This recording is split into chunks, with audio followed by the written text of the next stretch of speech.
Welcome back to the channel. अब हमारा next topic है टाइप ऑफ ऑपरेटिंग सिस्टम। तो पहला जो हमारा टाइप आता है वो होता है हमारा बैच ऑपरेटिंग सिस्टम। अब ये जो बैच ऑपरेटिंग सिस्टम है, बेसिकली इसका नाम बैच ऑपरेटिंग सिस्टम बैच क्यों रखा गया? जिसमें बैच वर्ड है, इसका मीनिंग है ग्रुप ऑफ सिमिलर डेटा। मतलब जिनका सिमिलर डेटा उनका हमने क्या कर दिया, इसमें ग्रुपिंग कर दी। कुछ इस तरीके का इसमें कॉन्सेप्ट है। अब मैं आपको पहले बताती हूँ क्या है first operating system of second generation. ये हमारा पहला ऑपरेटिंग सिस्टम है सेकंड जनरेशन का। यूजर, जो हमारा यूजर होता है, यूजर प्रिपेयर करता है his job using punch card. जो हमारे यूजर होते हैं वो क्या करते हैं, अपनी जॉब को प्रिपेयर करते हैं बाय यूजिंग पंच कार्ड। अब आपको डायग्राम से पता चलेगा कि जॉब है क्या। Then he submit the job to the computer operator. ये जॉब क्रिएट करते हैं, फिर अपनी जॉब जो है वो किसको सबमिट कर देते हैं, ऑपरेटर को। Operator collect the job from different users. Operator क्या करता है, जो भी हमारे डिफरेंट यूजर्स है, यूजर 1, यूजर 2, यूजर 3, उनसे सबसे क्या लेता है, जॉब को कलेक्ट करता है। And short the job into the batches with similar needs. अब फिर क्या करता है, जब हमारे पास बहुत सारी जॉब्स 1 2 3 4 एंड टाइम्स जॉब्स आ गई, तो उनको क्या करेंगे, उनको अब हम बैचेस बना देंगे। अब बैचेस मैंने क्या बताया था, बैच का मीन्स क्या होता है, ग्रुप ऑफ सिमिलर डेटा। जिन जिन जॉब्स की, जिन जिन यूजर्स की सिमिलर नीड्स थी, हमने उन्हें एक जगह कर दिया। उनका क्या बना दिया हमने, उनका बना दिया हमने जॉब्स।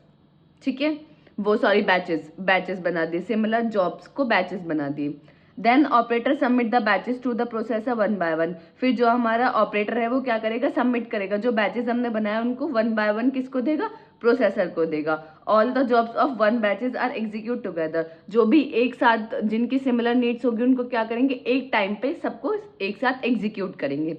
बेसिकली अब देखो आप इसका डायग्राम, सबसे पहले क्या होता है, user 1, user 2, user 3, user and users है हमारे पास, सारे यूजर्स है। अब यूजर 1 की जो है जॉब 1 है, यूजर 2 की जॉब 2 है, ये सब क्या है, एंड जॉब है। और आपको मैंने बताया यूजर प्रिपेयर करता है job by using punch card. ठीक है, अब इसने पंच कार्ड का यूज करके क्या बना दिया, अपनी, हर यूजर ने अपनी इंडिविजुअल जॉब बना दी। नेक्स्ट क्या होता है, जब ये जॉब बना देते हैं वो अपनी सारी जॉब किसको सबमिट करते हैं, ऑपरेटर को। ऑपरेटर ने जॉब 1, जॉब 2 एंड 3 4 सबकी जितनी भी जॉब थी सबको क्या कर दिया, कलेक्ट कर दिया।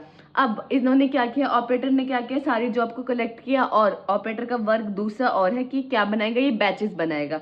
जैसे जॉब 1 और जॉब 2 की क्या है, सिमिलर नीड्स, उन्हें सिमिलर डेटा चाहिए, कुछ भी उनके अंदर सिमिलैरिटीज है, तो जॉब 1 और जॉब 2 का एक बैच बना दिया कि हमारा एक बैच है वो क्या है, जॉब 1 और जॉब 2 का एक बैच है। अब वो बैचेस बना दिए। अब वो बैच बनाने के बाद यहाँ सारी जॉब्स आ गई, फिर उन जॉब्स के बैचेस बना दिए कि 5 2 6 एंड जॉब के 2 बैचेस बना दिए, जॉब 1 और जॉब 4। अब जब हम बैचेस बना दे, बैचेस के बाद हम क्या करता है, ऑपरेटर 1 by 1 उनको प्रोसेसर को देता है, बैचेस को प्रोसेसर को देता है। अब 1 by 1 प्रोसेसर के पास क्या पहुंचे, बैचेस पहुंच रहे। अब वो उनको देन एग्जीक्यूट कर रहा है। एग्जीक्यूट किस तरीके से कर रहा है कि जिनके सिमिलर नीड्स है, जिनके कुछ सिमिलैरिटीज है, उनको एक साथ एग्जीक्यूट कर रहा है।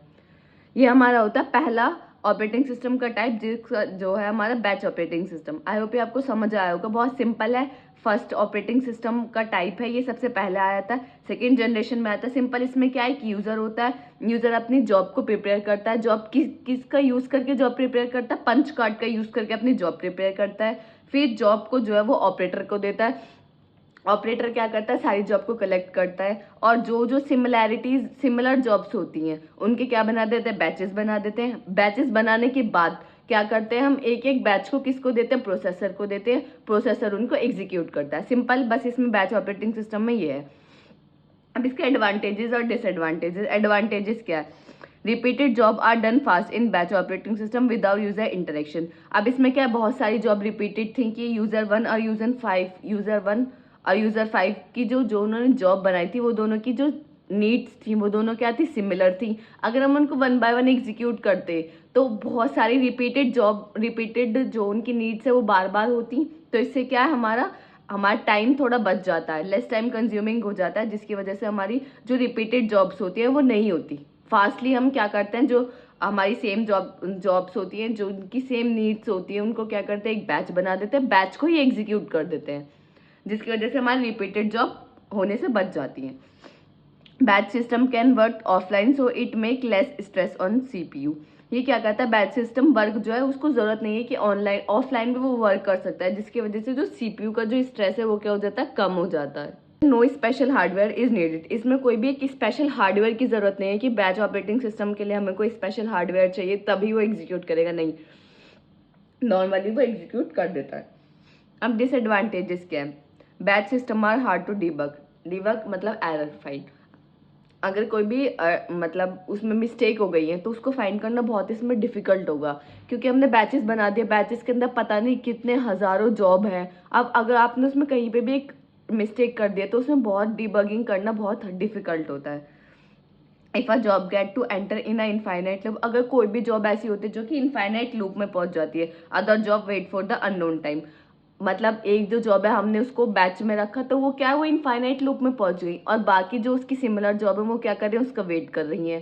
तो ये भी एक बहुत बड़ा डिसएडवांटेज है कि अगर कोई भी जॉब इनफाइनाइट लूप में पहुंच जाती है तो वो बहुत ज़्यादा डिफिकल्टीज करती है। तो ये हमारा पहला टाइप होता है बैच ऑपरेटिंग सिस्टम। किसका? ऑपरेटिंग सिस्टम का। अब ये तो बैच ऑपरेटिंग सिस्टम मैंने आपको बता दिया, आपको ये भी वाला डायग्राम अच्छा लगे आप ये भी बना सकते हैं। ठीक है, डिसएडवांटेज है, एडवांटेजेस। अब नेक्स्ट हमारा आता है टाइम शेयरिंग ऑपरेटिंग सिस्टम। अब इसका नाम से ही आपको पता चला टाइम शेयरिंग। इसमें क्या होता है, टाइम को शेयर करते हैं। ठीक है, आप थोड़ा वर्ड से समझने की कोशिश करिए कि इसका जो मेन फोकस किस पर, टाइम पे, कि टाइम को हम शेयर कर रहे हैं। अब इसमें है क्या, टाइम शेयरिंग ऑपरेटिंग सिस्टम में a time sharing operating system allow multiple users to share computer simultaneously. ये क्या करता है, एक ही टाइम पे अपने कंप्यूटर को, जो भी कंप्यूटर होता है उसको मल्टीपल यूजर्स एक ही टाइम पे उसको यूज कर सकते हैं। तो ये क्या करता है, टाइम शेयर करता है। देखो एक टाइम पे सीपीयू काफी सारे यूजर 1, यूजर 2, बहुत सारे यूजर्स एक ही टाइम पे उसको यूज कर पा रहे हैं, इसलिए इसका नाम है time sharing operating system. Each action or order at a time the share system smaller, so only a little CPU time is required for each user. अब देखो बहुत सारे यूजर्स हैं तो बहुत थोड़ा थोड़ा टाइम चाहिए हर यूजर को सीपीयू का। ठीक है, इट यूजेस सीपीयू शेड्यूलिंग। ये क्या यूज करता है, सीपीयू शेड्यूलिंग का यूज करता है। अब सीपीयू शेड्यूलिंग आपको पता है, जैसे कि डिस्क शेड्यूलिंग क्या होती है कि जब बहुत सारे मल्टीपल यूजर्स या मल्टीपल प्रोसेसेस को डिस्क चाहिए होती है, उसको शेड्यूल करने के लिए हम डिस्क शेड्यूलिंग का यूज करते हैं। सिमिलर क्या है सीपीयू शेड्यूलिंग, जब मल्टीपल यूजर्स को एक ही टाइम पे सीपीयू की नीड होती है तो उसको शेड्यूल करना कि किस प्रोसेस को या किस यूजर को किस टाइम पे कितने टाइम के लिए हमें वो देना है, अपना सीपीयू एलोकेट करना है, तो वो होती है सीपीयू शेड्यूलिंग। क्योंकि मल्टीपल यूजर सब ऐसा तो है नहीं एक ही टाइम पे हम सबको दे देंगे कि हाँ आप सब आप कर लीजिए, नहीं, वन बाय वन को शेड्यूल तैयार करेंगे। तो उसके लिए हम किसका यूज करते हैं, सीपीयू शेड्यूलिंग का। And multi programming to provide each with a small portion of shared computer at once, कि एक टाइम पे हम शेयर कर सकते हैं एक कंप्यूटर को मल्टीपल यूजर्स को। सिंपल है टाइम शेयरिंग ऑपरेटिंग सिस्टम, आप इसके नाम से ही समझ जाइए टाइम शेयरिंग। इसमें क्या होता है, टाइम को शेयर करता है मल्टीपल यूजर्स को, उसको प्रिवेंट करने के लिए हम सीपीयू शेड्यूलिंग का यूज करते हैं उसको शेड्यूल करने के लिए। अब इसका आपको पहले डायग्राम देखिए कि डायग्राम क्या है, ये सीपीयू प्रोसेसर है हमारा। अब user 1, user 2, user 3, user 4, user 5, मतलब काफी सारे यूजर्स क्या एक ही टाइम पे इसको यूज कर रहे हैं। तो इसके लिए ही हम इनको शेड्यूल करने के लिए ही सीपीयू शेड्यूलिंग का यूज करते हैं कि ये एक्टिव स्टेट में, एक रेडी स्टेट में, कि ये काम खत्म करे अपना तो ये रेडी स्टेट में, ये एक्टिव स्टेट में आ जाएगा, नेक्स्ट वाला रेडी स्टेट में आ जाएगा। अब इसमें आप एक्टिव स्टेट और रेडी स्टेट भी बता सकते हैं। एक्टिव स्टेट वो होती है जिसको at the time CPU allocate है, जो सीपीयू की रिसोर्सेज को यूज कर रही है, और उसका काम कंप्लीट होते जो नेक्स्ट यूजर उसको यूज करेगा वो है रेडी स्टेट, की वो रेडी तैयार है कि आप मुझे सीपीयू दे, मैं अपना वर्क कंप्लीट कर लूंगा। तो यह हमारा टाइम शेयरिंग ऑपरेटिंग सिस्टम। अब इसके एडवांटेजेस क्या है टाइम शेयरिंग के, each task get an equal opportunity, मतलब हर टास्क को क्या है, इक्वल अपॉर्चुनिटी है। ये नहीं है कि आपको ज़्यादा नहीं, मत जितने भी यूजर्स हैं सबको सेम अपॉर्चुनिटी है। CPU ideal time can be reduce, CPU का टाइम जो वो रिड्यूस होता है, क्यों, क्योंकि एक ही टाइम पे काफ़ी सारे मल्टीपल यूजर्स क्या कर रहे हैं, उसको यूज़ कर रहे हैं। तो ऐसा नहीं है कि सीपीयू को बहुत ज़्यादा टाइम जा रहा है, थोड़ा थोड़ा टाइम हम सबको दे रहे हैं, तो सीपीयू का आइडल टाइम रिड्यूस हो रहा है। डिसएडवांटेजेस क्या, रिलायबिलिटी प्रॉब्लम इसमें आ जाती है। डेटा कम्युनिकेशन प्रॉब्लम भी आ जाते हैं। डेटा कम्युनिकेशन आप खुद ही सोचिए, एक टाइम पे आप काफ़ी सारे यूजर्स से बात कर सकते हैं। आप खुद अपने एग्जाम्पल लीजिए कि आप एक टाइम पे एक ही इंसान से बात कर सकते हैं। तो ऐसा तो नहीं है कि आप एक ही टाइम पे मल्टीपल 4-5 इंसान से बात करें, नहीं ना, आप एक ही टाइम पे एक से बात कर सकते हैं। तो इसी तरीके से डेटा कम्युनिकेशन प्रॉब्लम होता है कि डेटा को कम्युनिकेट करने में काफ़ी प्रॉब्लम आती है इसमें। ठीक है, ये होता है हमारा टाइम शेयरिंग ऑपरेटिंग सिस्टम। अब हमारा थर्ड आता है real time operating system.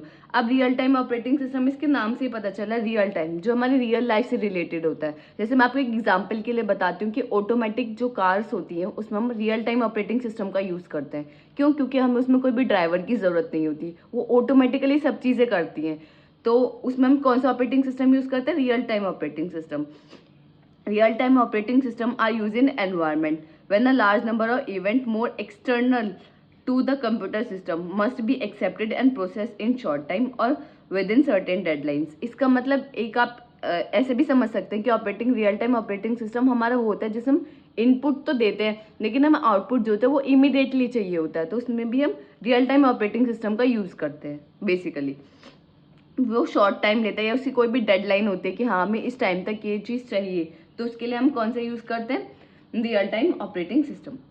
Simple है, रियल लाइफ से रिलेटेड है। जो हमारे लार्ज नंबर ऑफ इवेंट्स जहाँ होते हैं वो ये वहाँ यूज़ होता है। मैंने आपको एग्जाम्पल के लिए बताया ऑटोमेटिक कार में हम किस तरीके से यूज़ करते हैं। अब इसके एप्लीकेशन देखिए आप, एप्लीकेशन क्या है? Rocket launch, flight control, robotics, ये सब क्या है? ये रियल लाइफ एग्जाम्पल्स हैं हमारे जिसमें हम रियल टाइम ऑपरेटिंग सिस्टम का यूज़ करते हैं। अब रियल टाइम ऑपरेटिंग सिस्टम में हमारे दो टाइप के होते हैं, hard real time operating system और soft real time operating system. अब hard real time operating system क्या होता है? All critical task must be completed within a specific duration. मतलब hard real time operating system हमें कब use करना होता है? जब हमें कोई भी ड्यूरेशन गिवन होती है कि हाँ आपको ये चीज़ इसी टाइम पे या इसी डेडलाइन तक या इसी डेट तक आपको कंप्लीट करनी है। एक डेडलाइन है तो जहाँ आपकी डेडलाइन होती है कि हाँ आपको इसी टाइम तक ही करनी है, तो वहाँ हम यूज़ करते हैं hard real time operating system कि आपको इस डेट तक आपको करना ही करना है चाहे कुछ भी हो जाए, तो वहाँ हम यूज़ करते हैं hard real time operating system. If deadline is miss then system must be fail, work on does not work properly.